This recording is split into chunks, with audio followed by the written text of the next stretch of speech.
चलो तीसरा क्वेश्चन देखते हैं, कहाँ गया यार। तीसरा क्वेश्चन में क्या दिया हुआ है, क्या निकालना है, पहले इसको देखते हैं। तीसरे क्वेश्चन में हमको दिया हुआ है, क्या दिया हुआ है, कोई फंक्शन दिया हुआ है एफ एक्स वाई। वो फंक्शन है एक्स स्क्वायर वाई स्क्वायर बटे x square plus y square. ये कब होगा, जब एक्स और y does not equal to 0 0 होंगे। एंड अगर एक्स और वाई 0 0 हो गया तो ये वैल्यू 0 होगा। उस कंडीशन में सेम हमको पिछले वाले सवाल की तरह दिखाना है। क्या कि हमको दिखाना है कि भाई एफ एक्स वाई और एफ वाई एक्स कंटिन्यूस नहीं है। सेम पिछला वाला सवाल, एफ एक्स वाई और एफ वाई एक्स ये क्या है, कंटिन्यूस नहीं है, ऐसा हमको दिखाना है। और सेकंड, हमको f x y at a point 0 0 equal to f y x on point 0 0 निकालना है। अच्छा जी, सेम पिछले वाले सवाल में जैसे हम लोग किए, क्या किए ध्यानपूर्वक समझना कि एफ एक्स वाई 0 0 पे वैल्यू निकालेंगे, फिर हम लोग एफ एक्स वाई एक्स को वाई का वैल्यू निकालेंगे, फिर इसमें जो है एक्स और वाई को 0 0 के करीब लेकर जाएंगे। अगर ये दोनों आपस में इक्वल हुआ तो कंटिन्यूस, नहीं इक्वल हुआ तो डिसकंटिन्यूस। ठीक, अब ध्यान दो, हमको इसका वैल्यू निकालना है। अगेन हमको एफ वाई एक्स का भी वैल्यू निकालना है। ये भी वैल्यू निकालना है। इसका वैल्यू निकालने के लिए पहले फंक्शन को डेरिवेटिव करेंगे विथ रिस्पेक्ट टू वाई।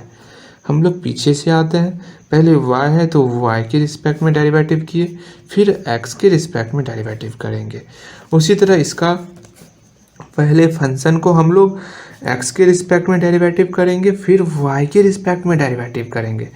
तो एफ एक्स फंक्शन को फिर y के रिस्पेक्ट में डेरिवेटिव किए तो एफ वाई एक्स, बहुत अच्छे।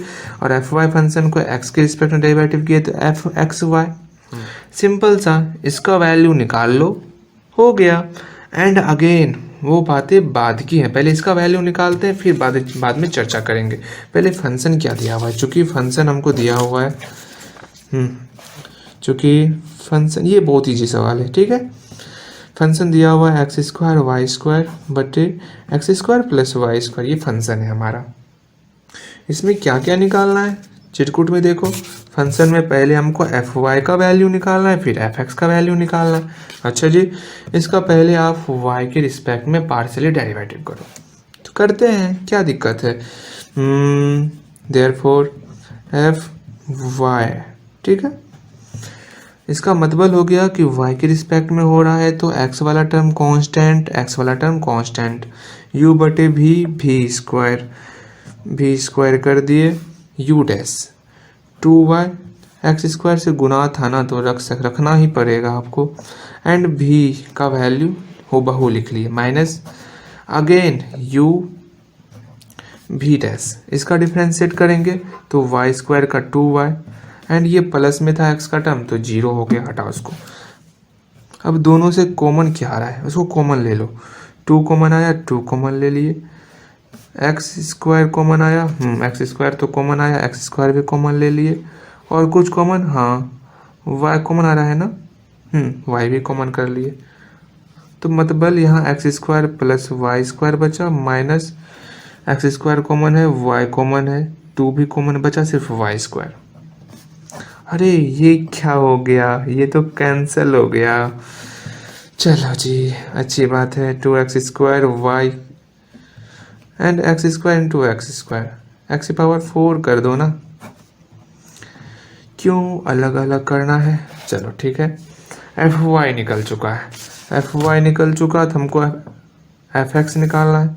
सिंपल सा, एफ एक्स सिमिलरली जहाँ जहाँ एक्स है वहाँ पर हम लोग y पुट करेंगे, 2y पर power 4 into x and x square plus y square का होल स्क्वायर। चलो अगेन हम लोग एफ एक्स वाई और एफ वाई एक्स निकालेंगे।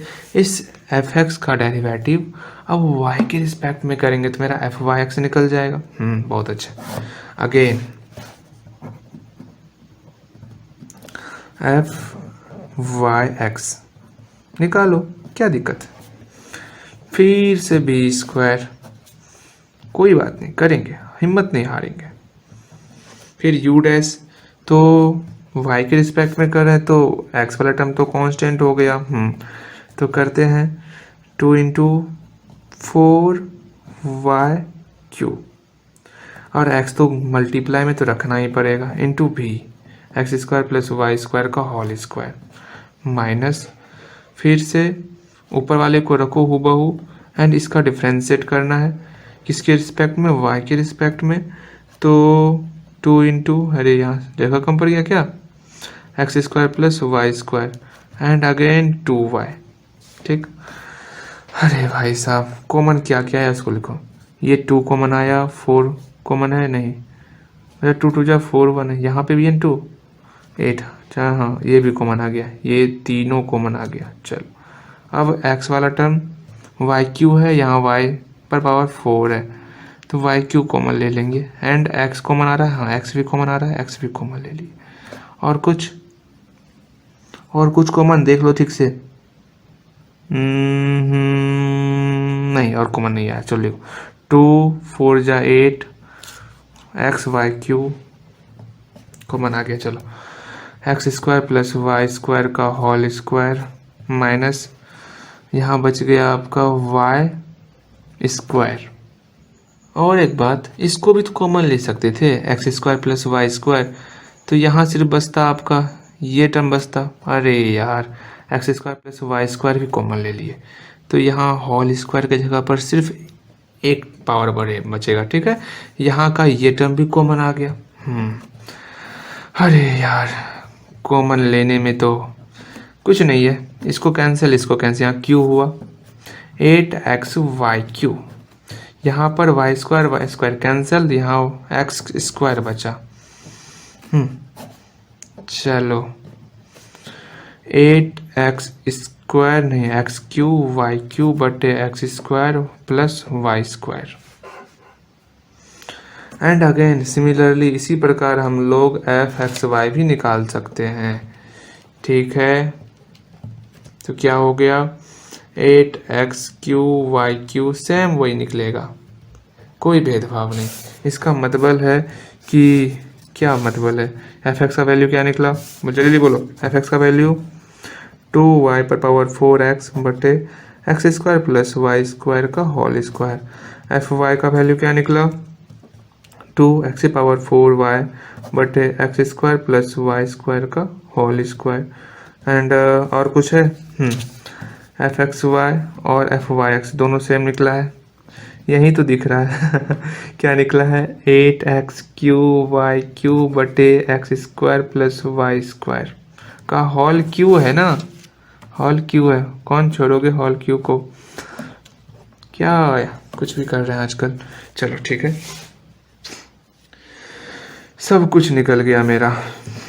अब यहाँ से एक चीज़ और ध्यान में रखना है, अब हमको ये भी निकालना होता है f(x,y) और f(y,x) 0 0 पॉइंट पर, इसका इधर करेंगे। f(x,y) 0 0 पॉइंट फॉर्मूला क्या होता है, लिमिट x के रिस्पेक्ट में तो h टेंस टू 0 बटे h, पॉइंट है 0 0, फंक्शन है f(y) माइनस, चूँकि x के रिस्पेक्ट में है तो सिर्फ x वाले पॉइंट में चेंज होगा।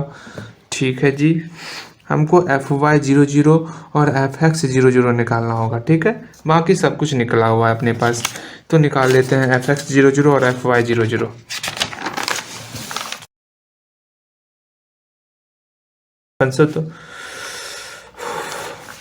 फंक्शन तो पता ही हम लोग को ना। ठीक, f(x) 0 0 limit h tends to 0, x के रिस्पेक्ट में है तो बटे h, पॉइंट है 0 0, फंक्शन माइनस x के रिस्पेक्ट में तो सिर्फ x में चेंज होगा, equal to limit h tends to 0, f(0 0) का वैल्यू 0 है। फंक्शन में अगर y कोऑर्डिनेट 0 हो, फंक्शन कहीं लिखे हैं ना, नहीं लिखे क्या, लिख लेते हैं। फंक्शन क्या है x² y² बटे x² प्लस y², फंक्शन है ये हमारा। चलो फंक्शन में यदि y कोऑर्डिनेट 0 तो ये टोटल 0 हो गया, हाँ जी ये 0 निकल गया। एंड अगेन f(y) 0 0 निकालना था, लिमिट y के रिस्पेक्ट में तो k टेंस टू 0 बटे k पॉइंट है 0 0, इस पर फंक्शन का वैल्यू माइनस y के रिस्पेक्ट में हो रहा है तो y कोऑर्डिनेट में चेंज होगा। ठीक है जी, इसका वैल्यू दिया हुआ है 0 एंड अगेन x फंक्शन का वैल्यू में x का वैल्यू 0 पुट कीजिए, टोटल 0 हो गया।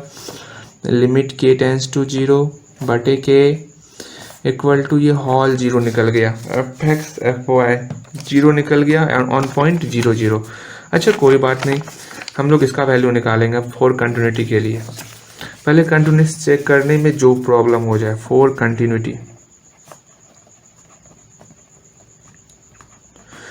कंटिन्यूटी के लिए limit x, y tends to 0 0 f x y x, y देखो क्या निकलता है।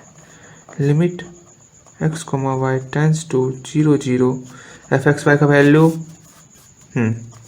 लिख लो अच्छे से, प्यार से, बहुत मेहनत लगा है निकालने में। अब y का वैल्यू mx पुट करो, y equal to mx 8x Q M Q X Q बटे x square M square X square बटे होल क्यू बटे नहीं, लिमिट x टेंस टू 0। अच्छा जी, और करते हैं ऊपर पे 8x पे पावर 6 एम क्यू बटे एक्स स्क्वायर कॉमन पर होल क्यू, 3 दूनी 6 x पर पावर 6 1 प्लस एम स्क्वायर का होल क्यू, ये कैंसिल। अरे यार क्या ही निकल गया, x का टर्म ही नहीं बचा तो 0 कहाँ पुट करोगे, तो इसका वैल्यू निकल गया, यही लिख लेते हैं हम लोग 8m³ बटे बटे 1 प्लस एम स्क्वायर का होल क्यू। क्या निकाल दिए हम लोग। फिर एफ एक्स वाई 0 0 निकालेंगे। यहाँ पर लिख दो यही कि यहाँ पर लिखना है आपको which is not a fixed value, कोई फिक्स्ड वैल्यू नहीं है, एम के डिफरेंट वैल्यू के लिए इसका जो रिजल्ट है वो डिफरेंट होगा। एंड अगेन हम लोग एफ एक्स वाई 0 0 निकालेंगे, तो f x y on point 0 0 formula x के रिस्पेक्ट में एफ वाई फंक्शन का लिमिट एक्स के रिस्पेक्ट में है तो एच टेंस टू 0 फिर बटे एच, पॉइंट है 0 0, फंक्शन है एफ वाई माइनस, चूंकि x के रिस्पेक्ट में है सिंपल सा x कोऑर्डिनेट में चेंज होगा। एंड अगेन देखो एफ वाई 0 0, एफ वाई कहाँ यहाँ है, इसमें एफ वाई 0 0 निकाले हैं ना, एफ वाई 0 0 हाँ 0 निकला है, ठीक है, minus f y h comma 0, f y ये है ना f y x comma y, इसमें हम लोग y कोऑर्डिनेट 0 पुट करेंगे तो ये टोटल 0 हो जाएगा। देखो अच्छे से एफ वाई एच कोमा 0, अगर y का वैल्यू 0 पुट किए तो ये टोटल 0 हो गया बटे h, limit h tends to 0, ये होल 0 निकल गया भाई, कहीं कोई शिकायत नहीं, होल 0। तो देख रहे हैं ये दोनों आपस में इक्वल नहीं है, therefore f x y is not continuous, therefore similarly fyx भी कंटिन्यूअस नहीं होगा, fyx is also not continuous, that's clear। ठीक, अब सेकेंड हमको दिखाना था कि एफ एक्स वाई और एफ वाई एक्स दोनों इक्वल है कि नहीं है, हम लोग निकाल चुके हैं, एफ एक्स वाई निकाल लिए ना, तो यहाँ लिखो चूँकि एफ एक्स वाई मेरा 0 निकल चुका है, एफ एक्स वाई 0 0 मेरा 0 निकल चुका है, अब हमको एफ वाई एक्स निकालना है, एफ वाई एक्स भी 0 निकलेगा और दोनों बराबर हो जाएगा। ठीक, तो लिमिट के टेंस टू 0, ये फॉर्मूला ही इतना आ रहा है ना जो आपको याद रखना होगा, बस मुझे प्रॉब्लम नहीं है, आपको अगर याद नहीं है तो दिक्कत होगा, बहुत दिक्कत होगा। याद है तो समझ लो आपके पास ये क्वेश्चन बन गया। एफ एक्स 0 0 0 है और एफ एक्स वाले फंक्शन में अगर एक्स कोऑर्डिनेट 0 करेंगे तो ये टोटल 0 हो जाएगा बटे के लिमिट के टेंस टू 0, ये आपका 0 निकल गया। तो therefore f x y on point 00 equal to f y x on point 00 बराबर है प्रूफ। प्रूफ हो गया हमारा। चौथा क्वेश्चन भी इसी तरह का है।